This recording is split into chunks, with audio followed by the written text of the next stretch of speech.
Today we will discuss about homogeneous Fredholm integral equation.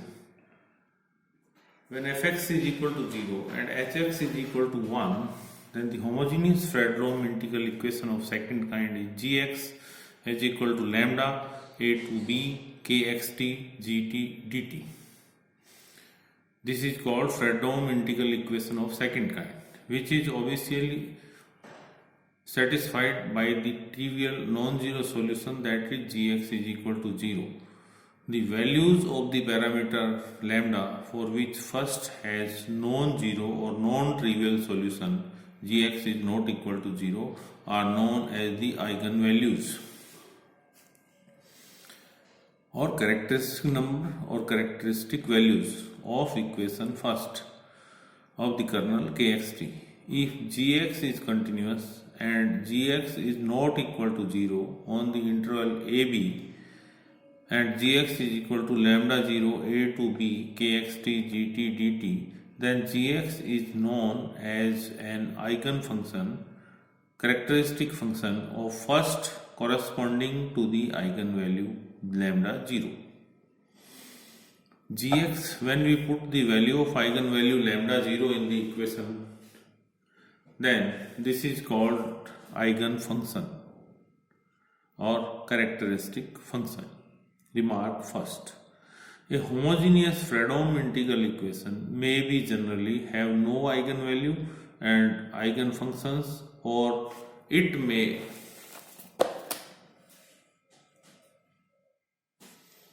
not have any real eigenvalue and eigenfunctions. Remark 2. The number lambda is equal to 0 is not an eigenvalue. Since lambda is equal to 0, it follows from first that gx is equal to 0, which is a zero solution or trivial solution. When we put lambda is equal to 0, then gx is equal to 0. Gx is equal to 0 is the trivial solution. Therefore, lambda is equal to 0 is not an eigenvalue. Remark third. If gx is eigenfunction of first corresponding to the eigenvalue lambda 0, then cgx, where c is arbitrary constant, is also eigenfunction of first corresponding to the same eigenvalue lambda 0. If we multiply gx with some arbitrary constant, then cgx is also eigenfunction of first. Remark 4. If the kernel kxt is continuous in the rectangle R, where x is between a and b and t is between a and b, and the number a and b are finite, then to every eigenvalue lambda there corresponds a finite number of linearly independent eigenfunctions. The number of such functions is called the index of the eigenvalue. Different eigenvalue have different indices.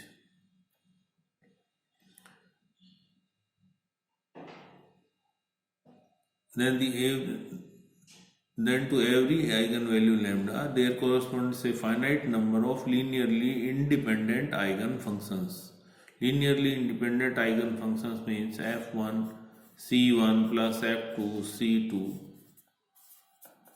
plus fn cn is equal to 0 when c1 is equal to c2 is equal to cn is equal to 0. Solution of homogeneous Fredholm integral equation of second kind with degenerate kernel. Solution of homogeneous Fredholm integral equation of second kind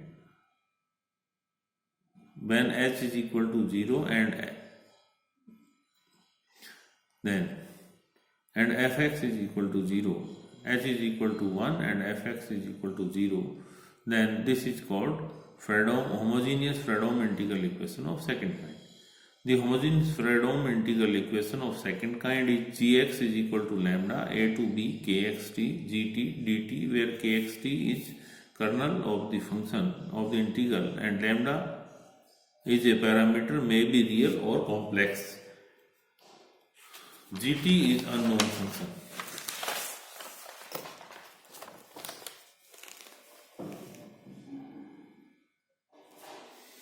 The degenerate kernel is defined as kxt is equal to I is equal to 1 to n aix bit. This may be written as in degenerate kernels. I is equal to 1 to summation I is equal to 1 to n aix bit. From first and second, gx is equal to lambda a to b, I is equal to 1 to n aix bit gt dt. Or this may be written as gx is equal to lambda I is equal to 1 to n aix a to b bit gt dt. Let a to b bit gt dt is equal to ci, where I is equal to 1, 2, 3 up to n. Substituting for in equation third, we get gx is equal to lambda I is equal to 1 to n ci aix, where ci are constants. Thus 5 is the form of the required solution of the integral equation first. This is the required solution of integral first. To find ci, we have to calculate the value of ci. Multiply both sides of equation 5 successively by b1t, b1x, b2x, b3x and bnx, and integrating over the interval a to b, we have first we multiply b1 by b1x, so a to b b1x gx dx is equal to lambda I is equal to 1 to n ci integral a to b b1x aix dx. When we multiply b2x, a to b b2x gx dx is equal to lambda I is equal to 1 to n ci integral a to b b2x aix dx. A to b b3x gx dx is equal to lambda I is equal to 1 to n ci a to b a3x aix dx. A to b bnx gx dx is equal to lambda summation I is equal to 1 to n cn ci integral a to b bnx aix dx. Nth equation, let ami is equal to a to b bmx aix dx, where I is from 1 to n. Using fourth and sixth in equation first, c1 is equal to lambda I is equal to 1 to n ci a1i, or c1 is equal to lambda c1 a11 plus c2 a12 and so on plus cn a1n, or 1 minus lambda a11 c1 minus lambda a12 c2 and so on minus lambda a1n cn is equal to 0. Similarly, we can simplify second, third and nth equation and obtain the following system of n homogeneous linear equations to determine c1, c2, c3 and cn. 1 minus lambda a11 c1 minus lambda a12 c2 and so on minus lambda a1n cn is equal to 0, equation b1. Minus lambda a21 c1 plus 1 minus lambda a22 c2 and so on minus lambda a2n cn is equal to 0, and so on. The last equation is minus lambda an1 c1 minus lambda an2 c2 and so on plus 1 minus lambda anm cn is equal to 0.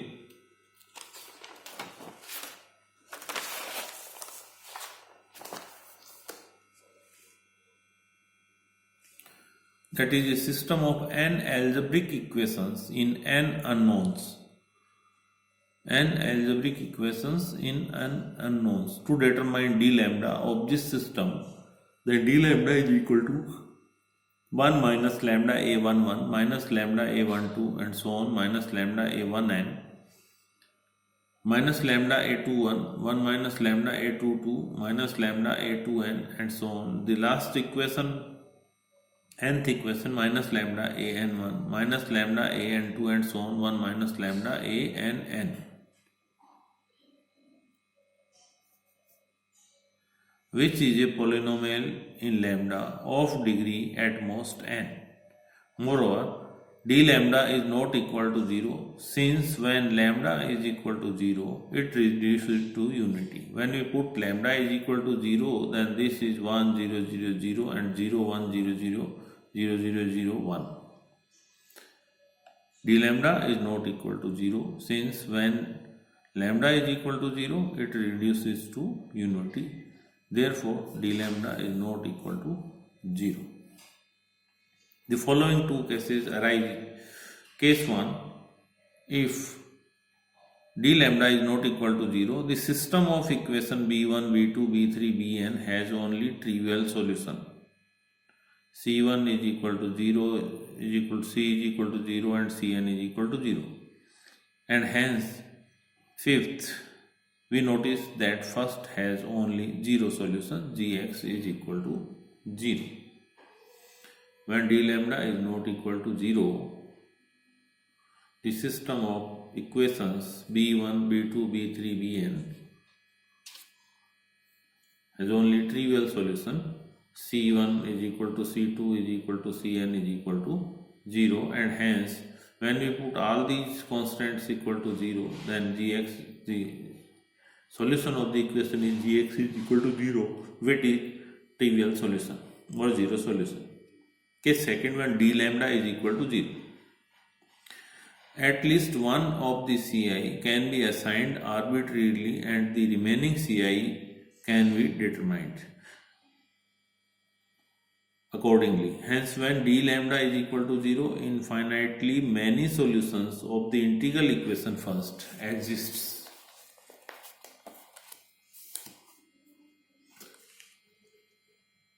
The value of lambda for which d lambda is equal to 0 are called eigenvalues. The value of lambda for which d lambda is equal to 0 are called eigenvalues of homogeneous integral equation, and every non-zero solution of this equation is called an eigenfunction corresponding to the eigenvalue lambda. Let us discuss an example. Find the eigenvalue and eigenfunctions of the following homogeneous integral equation and solve it. Gx is equal to lambda 0 to 1 e raised to power x e raised to power t gt dt. The given equation may be written as gx is equal to lambda e raised to power x 0 to 1 e raised to power gt dt, or gx is equal to lambda e raised to power x c, where c is equal to 0 to 1 e raised to power t gt dt. From second and third, we obtain c is equal to 0 to 1 e raised to power t lambda e raised to power t dt, or c 2 minus lambda e square minus t is equal to 0 if c is equal to 0 or lambda is equal to 0. Then we find that gx is equal to 0. When we put c is equal to 0, then gx is equal to 0, or when we put lambda is equal to 0, gx is equal to 0. We therefore assume that neither c is equal to 0 nor lambda is equal to 0. Therefore, lambda is equal to 2 upon e square minus 1, which is an eigenvalue of first. Putting the value of lambda from fourth in second, we have solution of the equation first given by gx is equal to 2c upon e square minus 1 e raised to power x. This is the eigenfunction.